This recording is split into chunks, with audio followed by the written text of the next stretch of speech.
Hello friends, డెసేయో ఈ movie అంతా affair లో ఉంటుంది. కానీ ఒక్కసారి ఈ మూవీ ఎండింగ్ విన్న తర్వాత ఈ మూవీ మీకు అద్భుతం అనిపిస్తుంది. సో ఈ వీడియో యొక్క క్లైమాక్స్ మిస్ అవ్వకుండా ఖచ్చితంగా ఈ వీడియోని ఫుల్ వరకు చూడండి. మూవీ ఓపెనింగ్ సీన్ లో జోవెన్ తన ఆర్మీ నుంచి సెలవులు ఇవ్వడంతో తన సిస్టర్ ఇంటికి బస్సులో వెళ్తూ ఉంటాడు. ఆ బస్సు కొండల్లో వెళ్తూ ఉన్నప్పుడు ఆ కొండల్లో సోరెన్ అనే అమ్మాయిని కొంతమంది ఆకుతాయిలు తరుముకుంటూ వెళ్తూ ఉంటారు. అది చూసినటువంటి జోవెన్ ఆ అమ్మాయిని కాపాడడానికి బస్సు దిగి తన దగ్గరకు వెళ్తూ ఉంటాడు. కానీ అంతలోనే సోరెన్ తన వెంట పడుతూ ఉన్నటువంటి అబ్బాయిలందరినీ చితక్కొట్టి తన్ని తరిమేస్తుంది. అది చూసినటువంటి జోవెన్ ఆ అమ్మాయిని తనను తాను కాపాడుకోగలదని అక్కడి నుంచి మళ్ళీ తన సిస్టర్ ఇంటికి బయలుదేరుతూ ఉంటాడు. అప్పుడు సోరెన్ తనను కాపాడడానికి వచ్చినందుకు తనకు థ్యాంక్స్ చెప్పి తనతో పాటు తనను కూడా తీసుకుని వెళ్ళమని అంటుంది. అది చూసినటువంటి జోవెన్ సోరెన్ పిచ్చిదని తనను పట్టించుకోకుండా తను మాట్లాడుతూ ఉన్న అక్కడి నుంచి వెళ్ళిపోతూ ఉంటాడు. కానీ సోరెన్ తన వెనకే పడుతూ ఉంటుంది. అది చూసినటువంటి జోవెన్ తనను అవాయిడ్ చేయడానికి ట్రై చేస్తే సోరెన్ బూతులు మాట్లాడుతూ తనను ఫిజికల్ గాను మెంటల్ గాను రెచ్చగొడుతూ ఉంటుంది. ఇలా ఫిజికల్ గా రెచ్చగొట్టడంతో జోవెన్ ఆర్మీలోని చాలా కాలం గ్యాప్ తర్వాత రావడంతో సోరెన్ అంతు చూడాలని తన వెంట పడుతూ ఉంటాడు. నెక్స్ట్ సీన్ లో పాడుబడ్డ గుహలోకి చేరుకున్నటువంటి ఇద్దరు ఆ గుహలో ఒక్కటవుతారు. ఇలా వారిద్దరూ ఒక్కటైన తరువాత అక్కడి నుంచి జోవెన్ వెళ్లిపోతూ ఉంటే సోరెన్ కూడా తనతో పాటు తాను వస్తా అని తనను పెళ్లి చేసుకోమని అంటుంది. అందుకు జోవెన్ ఇప్పుడు తన సిస్టర్ దగ్గరికి తాను వెళ్తున్నా అని, అందుకే తాను తీసుకుని వెళ్ళలేనని చెప్పి అక్కడి నుంచి వెళ్తూ తన గుర్తుగా తను వచ్చేంత వరకు జోవెన్ తన లాకెట్ ని సోరెన్ కి ఇచ్చి అక్కడి నుంచి వెళ్లిపోతాడు. ఆ లాకెట్ తీసుకుని సోరెన్ చాలా హ్యాపీగా ఉంటుంది. నెక్స్ట్ సీన్ లో ఒక ఇంట్లో పనిచేస్తూ ఉన్నటువంటి మేరీ కనిపిస్తుంది. మేరీ తన ఓనర్ అయినటువంటి డేవిడ్ ని చాలా ఇష్టపడుతూ ఉంటుంది. అందుకే ఎప్పుడు తననే దొంగతనంగా చూస్తూ తనపై ఇష్టాన్ని పెంచుకుంటూ ఉంటుంది. ఇలా ఉన్న మేరీ దగ్గరికి తన బ్రదర్ వచ్చారని పిలుపు రావడంతో తన బ్రదర్ కలవడానికి గేట్ దగ్గరికి వెళ్తుంది.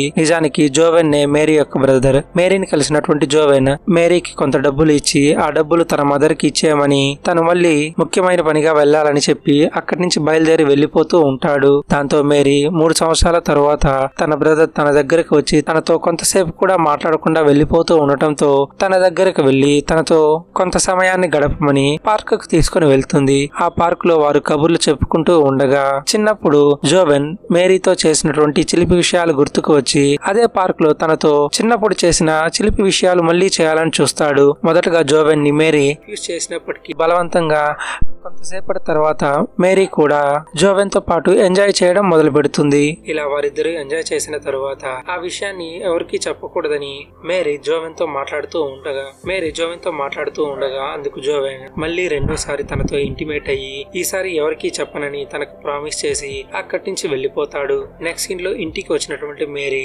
స్నానం చేసి కూర్చొని ఉన్నటువంటి డేవిడ్ ని చూసి తనకు ఆరెంజ్ జ్యూస్ అవసరమని ఆ జ్యూస్ ని డేవిడ్ కి అందిస్తుంది. నెక్స్ట్ సీన్ లో ట్రిషియా అనే ఆంటీ రోడ్డుపై నడుచుకుని వెళ్తూ ఉండగా తననే ఫాలో అవుతూ ఉన్నటువంటి డేవిడ్ తనని ఇష్టంగా చూస్తూ ఉంటాడు. నెక్స్ట్ సీన్ లో ఇంట్లో ఉన్నటువంటి మేరీ దగ్గరికి డేవిడ్ రావడంతో తను స్నానం చేయడానికి వెళ్లి బయటకు వచ్చేసరికి తనకు ఆరెంజ్ జ్యూస్ అవసరమని చెప్పి ఆరెంజ్ జ్యూస్ ని మేరీ ప్రిపేర్ చేస్తూ ఉంటుంది. ఇంతలో ఆ ఇంట్లో గ్రాండ్ గా ఫంక్షన్ జరుగుతూ ఉండటంతో ఆ ఫంక్షన్ కి పెట్రిషియా తన హస్బెండ్ జోసెఫ్ తో పాటు వస్తుంది. ఇలా పెట్రిషియా తన హస్బెండ్ జోసెఫ్ తో పాటు ఉండటం చూసినటువంటి డేవిడ్ అసూయ చెందుతూ ఉంటాడు. ఇలా డేవిడ్ పెట్రిషియాని జలసీగా చూస్తూ ఉండటం చూసినటువంటి జోసెఫ్ కి డేవిడ్ పై అనుమానం వస్తుంది. కానీ అప్పుడే ఆ పార్టీలో జోసెఫ్ పనిచేస్తూ ఉన్నటువంటి సెలబ్రిటీ అయిన జోసీ కనిపించడంతో తనతో కబుర్లు మాట్లాడుతూ ఉంటాడు. తరువాత అక్కడే ఉన్నటువంటి పావులా అనే పని మనిషితో జోసెఫ్ సీక్రెట్ గా తన అఫైర్ ని కంటిన్యూ చేస్తూ ఉంటాడు. ఇది తెలిసిన మేరీ కూడా సైలెంట్ గా ఉంటుంది. నెక్స్ట్ సీన్ లో బెడ్రూమ్ లో పడుకొని ఉన్నటువంటి డేవిడ్ తనకు జ్యూస్ ఇవ్వడానికి వచ్చినటువంటి మేరీని చూసి తను ఎందుకు ఇన్నర్ డ్రెస్ వేసుకోలేదని అడుగుతూ ఉంటాడు. అందుకు మేరీ తనకు ఏదో ఒక విషయం చెప్పి కవర్ చేయాలని చూస్తుంది. కానీ డేవిడ్ మేరీ తనను చాలా రోజులుగా గమనిస్తూ ఉందని, మేరీకి తనంటే తనకు ఇష్టమనే విషయం తనకు కూడా తెలుసని, తనతో ఇంటిమేట్ అవ్వడానికి తనను సెడ్యూస్ చేయడానికే మేరీ అలా వచ్చినందుకు మేరీని దగ్గరకు తీసుకున్నటువంటి డేవిడ్ తనతో పాటు కలిసి ఎంజాయ్ చేస్తాడు. ఇలా తను ఇష్టపడుతూ ఉన్నటువంటి డేవిడ్ తో మేరీ ఎంజాయ్ చేయడం చాలా హ్యాపీగా ఫీల్ అవుతుంది. అవుతుంది. నెక్స్ట్ సీన్ లో ఒంటరిగా వెళ్తూ ఉన్నటువంటి పెట్రిషియా వెనకాల డేవిడ్ ఫాలో అవుతూ ఉంటాడు. ఇలా డేవిడ్ తననే ఫాలో అవుతూ ఉన్నాడని చూసినటువంటి పెట్రిషియా తనను ఫాలో అవ్వకుండా అక్కడి నుంచి వెళ్లిపోమని చెబుతుంది. కానీ డేవిడ్ మాట వినకపోవడంతో అక్కడ పబ్లిక్ గా ఎవరైనా చూస్తారని చెప్పి వెంటనే తన కారులోకి ఎక్కి వారి ఫామ్ హౌస్ కి వెళ్దామని చెప్పడంతో వారిద్దరూ కలిసి నెక్స్ట్ సీన్ లో వారి ఫామ్ హౌస్ కి వెళ్తారు. వారి ఫామ్ హౌస్ లో ఉన్నటువంటి పెట్రిషియా మరియు డేవిడ్ అసలు డేవిడ్ తనను ఎందుకు ఫాలో అవుతూ ఉన్నాడని డేవిడ్ ని అడగ్గా అందుకు డేవిడ్ తనకు 9 సంవత్సరాల వయసు ఉన్నప్పటి నుంచే పెట్రిషియాని తను ఇష్టపడుతూ ఉన్నా అని, అంతేకాకుండా తను ఇష్టపడితే తనను పెళ్లి చేసుకోవడానికి తను రెడీ అని చెప్పి పెట్రిషియాతో మాట్లాడుతూ ఉంటాడు. ఆ మాటలు విన్నటువంటి పెట్రిషియా తనకంటే వయసులో చిన్నవాడైనటువంటి డేవిడ్ తనతో అలా మాట్లాడుతూ ఉండటం చూసి నవ్వుతూ ఉంటుంది. కానీ డేవిడ్ చాలా సీరియస్ గా తనను ప్రేమిస్తూ ఉన్నా అని చెబుతాడు. అంతేకాకుండా పెట్రిషియా తన హస్బెండ్ తో సాటిస్ఫై అవ్వలేదని, ఆ విషయం తెలుసని తనతో మాట్లాడుతూ ఉంటాడు. అప్పుడే పెట్రిషియా మొబైల్లో జీపీఎస్ ఆన్ ఉండటం చూసినటువంటి డేవిడ్ వెంటనే ఆ జీపీఎస్ ని ఆఫ్ చేసి తన మొబైల్ ఫోన్ ఎప్పుడు జీపీఎస్ లో ఆఫ్ లో ఉండేట్టుగా చూసుకోమని, లేదంటే తన అనుమానపు భర్త జోసెఫ్ తనను ఫాలో అవుతూ ఉంటాడని చెప్పి పెట్రిషియాకి చెబుతాడు. ఇలా స్లోగా పెట్రిషియాని సెడ్యూస్ చేయడం మొదలు పెట్టినటువంటి డేవిడ్ పెట్రిషియా తనతో ఇంటిమేట్ అవ్వడానికి ఒప్పుకునేలా చేసి తనతో పాటు ఎంజాయ్ చేస్తాడు. అలా నైట్ కావడంతో పెట్రిష్ అక్కడి నుంచి బయలుదేరి ఇంటికి వెళ్తూ ఉంటుంది. అది చూసినటువంటి డేవిడ్ తనకు ఇష్టమైతే ఇలా వారిద్దరూ కలిసి ఎంజాయ్ చేద్దామని, కుదిరితే తన హస్బెండ్ ని వదిలేసి తనను మ్యారేజ్ చేసుకోమని పెట్రిషియాకి ప్రపోజ్ కూడా చేస్తాడు. కానీ పెట్రిషియా డేవిడ్ చిన్న వయసులో ఉండటం వలన తన ఫీలింగ్స్ అలా ఉంటాయని నవ్వుకుని అక్కడి నుంచి ఇంటికి వెళ్లిపోతుంది. నెక్స్ట్ సీన్ లో ఇంటికి వచ్చిన తరువాత పెట్రిషియా మొబైల్ లో జీపీఎస్ ఆఫ్ లో ఉండటం, అలానే పెట్రిషియా రోజులాగా కాకుండా లేట్ గా రావడం చూసినటువంటి జోసెఫ్ ఎక్కడికి వెళ్ళావని తన భార్యను అనుమానిస్తూ అడుగుతాడు. అందుకు పెట్రిషియా తన మొబైల్లో ఛార్జింగ్ అయిపోయిందని జోసెఫ్ కి అబద్ధం చెప్పి తనతో రొమాంటిక్ గా మాట్లాడుతుంది. దాంతో జోసెఫ్ కూడా తన భార్యను అనుమానించకుండా ఆ రోజు నైట్ వారిద్దరూ ఎంజాయ్ చేస్తారు. నెక్స్ట్ సీన్ లో ఒక కాలేజీ దగ్గరికి వెళ్ళినటువంటి జోసెఫ్ ఆ కాలేజీలో చదువుతూ ఉన్నటువంటి తన అఫైర్ పెట్టుకున్న పావులను పికప్ చేసుకుని బార్ లో తీసుకుని వెళ్లి ఆ బార్ యొక్క బాత్రూమ్ లోకి వెళ్లి ఇంటిమేట్ అవుతాడు. అలా వారిద్దరూ బాగా ఎంజాయ్ చేసిన తర్వాత పావులోని జోసెఫ్ సెలబ్రిటీ అయిన జెస్సీ దగ్గరికి తీసుకుని వెళ్తాడు. పావులోని అక్కడికి తీసుకుని వెళ్ళగానే జోసెఫ్ తనకు ఇంకా ఎక్కువ డబ్బులు వచ్చే పని తాను చెబుతా అని, తను చెప్పిన విధంగా చేయమని, పావులోకి తను ఎంజాయ్ చేసినందుకు కొంత డబ్బును, అలానే తను ఒప్పుకుంటే ఇంకా ఎక్కువ డబ్బుని ఇస్తా అని ఆశ చూపిస్తాడు. నెక్స్ట్ సీన్ లో జోసెఫ్ జెస్సీని కలిసి పావులోని చూపిస్తూ తను చాలా అందగత్తె అని, జెస్సీ కావాలని కోరుకునే అమ్మాయిలో ఉన్న లక్షణాలన్నీ పావులలో ఉన్నాయని చెప్పడంతో జెస్సీ పావులోని తీసుకుని వెళ్లి షాపింగ్ కి అలానే బార్ కి తీసుకుని వెళ్లి తనతో పాటు ఎంజాయ్ చేస్తూ ఉంటుంది. ఇలా పావులో జెస్సీ తనను బార్ కి ఎందుకు తీసుకుని వెళ్తుందో తెలియనటువంటి పావులో జెస్సీతో షాపింగ్ కి వెళ్లి బాగా ఎంజాయ్ చేసిన తర్వాత తనతో పాటు ఇంటికి వెళ్తుంది. ఇంటికి వెళ్లిన తర్వాత పావులోని జెస్సీ టచ్ చేయడంతో అప్పుడు పావులోకి జెస్సీ ఒక లెస్బియన్ అని అర్థమవుతుంది. కానీ అప్పటి వరకు తన సంతోషం కోసం జెస్సీ చాలా ఖర్చు చేసి ఉండటంతో పావులోకి అది కొంత అన్కంఫర్టబుల్ గా అనిపించినప్పటికీ జెస్సీ సంతోషం కోసం తనతో ఎంజాయ్ చేస్తూ ఉన్నట్లు నటిస్తుంది. ఇలా వారిద్దరూ ఎంజాయ్ చేసిన తరువాత జెస్సీ పావులో తనతో సంతోషంగా లేదని అర్థం చేసుకుని పావులోకి కావాలంటే అక్కడి నుంచి వెళ్లిపోయే ఫ్రీడమ్ ఉందని, తను తనని ఇష్టపడకపోతే అక్కడి నుంచి వెళ్లిపోమని చెప్పడంతో అందుకు పావులో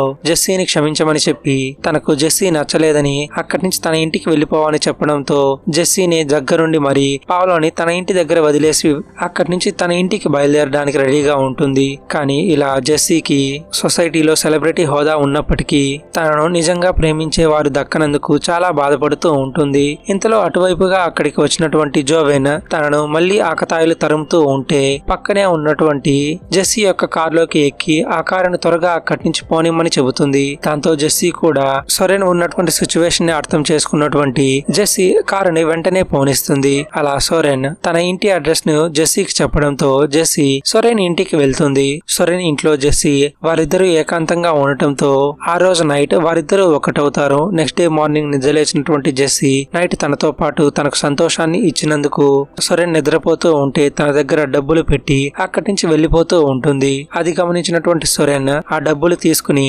జెస్సీ దగ్గరికి వచ్చి తనతో పాటు కలిసి తాను కూడా బాగా ఎంజాయ్ చేశానని, ఇంకా సొరెన్నే జెస్సీకి డబ్బులు ఇవ్వాలని, తను అంత బాగా ఎంజాయ్ చేశా అని జెస్సీకి చెప్పి తనతో ప్రేమగా మాట్లాడుతుంది. ఇలా తనతో ప్రేమగా అమాయకంగా మాట్లాడుతూ ఉన్నటువంటి సొరెన్ ని చూసిన జెస్సీ తనతో పాటు వచ్చేయమని తనను కన్విన్స్ చేస్తుంది. కానీ సొరెన్ మాత్రం తన కోసం జోవెన్ అనే తన బాయ్ ఫ్రెండ్ వస్తాడని, అందుకోసం తను అక్కడే ఉండాలని చెప్పి జెస్సీతో మాట్లాడుతూ ఉంటుంది. కానీ జెస్సీ మాత్రం అబ్బాయిలు మాట మీద నిలబడరని, అందుకే వస్తాడో రానో తెలియని తన బాయ్ ఫ్రెండ్ కోసం ఎదురు చూసే దానికంటే తనతో పాటు సంతోషంగా ఉండటానికి తనతో పాటు వచ్చేయమని సొరెన్ ని కన్విన్స్ చేసి జెస్సీ తనతో పాటు తీసుకుని వెళ్ళడానికి సొరెన్ ని మ్యానిపులేట్ చేస్తుంది. కానీ అంతలోనే వారు అక్కడి నుంచి బయలుదేరే సమయానికి జోవెన్ సొరెన్ కోసం పూల మొక్కలు తీసుకుని తనకు లవ్ ప్రపోజ్ చేయడానికి అక్కడికి వస్తాడు. అప్పుడు తన కోసం తను ప్రామిస్ చేసినట్టుగానే జోవెన్ అక్కడికి రావడంతో సొరెన్ కూడా జోవెన్ ని చూసి చాలా హ్యాపీగా ఫీల్ అవుతుంది. కానీ ఇంతలో జెస్సీకి తాను చెప్పిన మాట గుర్తుకు రావడంతో జెస్సీ వైపు చూస్తుంది. అందుకు జెస్సీ కూడా సొరెన్ కి అసలైన ప్రేమ దొరికిందని, అలాంటి ప్రేమను తనకు దూరం చేయడం ఇష్టం లేదని చెప్పి సొరెన్ జోవెన్ తో వెళ్ళడానికి ఒప్పుకుంటుంది. ఇలా సొరెన్ జోవెన్ ఇద్దరూ కలిసి వారి లవ్ లైఫ్ ని మ్యారేజ్ లైఫ్ గా మార్చుకుని ఎంజాయ్ చేయడానికి అక్కడి నుంచి బయలుదేరి వెళ్తూ ఉంటే ఒంటరిగా మిగిలిపోయినటువంటి జెస్సీ మాత్రం వారినే చూస్తూ తన లైఫ్ లో ఎవరూ తోడు లేనందుకు దిగులుగా ఉంటూ ఉంటుంది. నెక్స్ట్ సీన్ లో ఇంట్లో ఉన్నటువంటి జోసెఫ్ డేవిడ్ తో అఫైర్ పెట్టుకుందన్న విషయం తెలియడంతో పెట్రీషియా దగ్గరకు వెళ్లి అదే విషయమై గొడవ పడుతూ ఉంటాడు. అందుకు పెట్రీషియా కూడా పావ్లోతో తాను అఫైర్ లో ఉన్న విషయం తనకు కూడా తెలుసని, అందుకే తనతో పాటు డివోర్స్ తీసుకుని తను డేవిడ్ దగ్గరికి వెళ్లిపోవాలనుకుంటున్నా అని పెట్రీషియా చెప్పడంతో కోపంతో తన దగ్గర ఉన్నటువంటి రివాల్వర్ తో తనతో మాట్లాడుతూ ఉన్నటువంటి పెట్రీషియాని కాల్చి చంపేస్తాడు. నెక్స్ట్ సీన్ లో పావ్లో మేరీ దగ్గరకు చేరుకుని తన కారణంగా జోసెఫ్ పెట్రీషియాని కాల్చి చంపేశాడని తెలుసుకుని బాధపడుతూ ఉంటుంది. దాంతో మేరీ పావ్లోని ఓదార్చి మళ్లీ తనతో పాటు పనిలోకి తీసుకుంటుంది. నెక్స్ట్ సీన్ లో డేవిడ్ కి ఫోన్ కాల్ రావడంతో తాను ప్రేమిస్తూ ఉన్నటువంటి పెట్రీషియా చనిపోయిందని తెలుసుకుని దిగులుగా ఉంటాడు. అప్పుడే అక్కడికి డేవిడ్ కోసం ఆరెంజ్ జ్యూస్ తెచ్చినటువంటి మేరీకి డేవిడ్ దిగులుగా కనిపిస్తాడు.